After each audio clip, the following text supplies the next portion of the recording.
સાંભળજો જેટલા બધા ડાયવા બેઠા છે કોઈ દી કોઈનું છે ને વાહેતી કોઈ દી કોઈનું ખરાબ ન બોલતા હો જો બે પાંદડે થવું હોય ને પરિવારમાં લીલા લેર કરાવાય સમાજમાં જબરું નામ કરું તો રાજકોટના તમને ધર્મેશ રાવળનો ઓપન ચેલેન્જ છે જાવ કોઈ દી કોઈનું ખરાબ ન બોલતા ને મા બાપના થઈને રેજો ભાઈના થઈને રેજો બેનના થઈને રેજો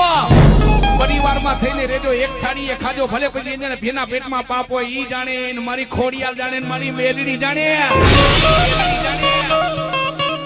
બાકી પરિવારના થઈને રેજો મા બાપના થઈને રેજો અત્યારે હિન્દુસ્તાનની ધરતીમાંથી પેલા આપણા કોકાડા ગઈઠાને બધાને પૂછજો આ કોઈ દી આવી આફતું આવતી નહોતી આવતી હો હે આફતું કોઈ દી નહોતી આવતી એનું કારણ શું છે આ સમય જેમ જેમ નજીક આવતો ગયો ને એમ કે પેટનો દીકરો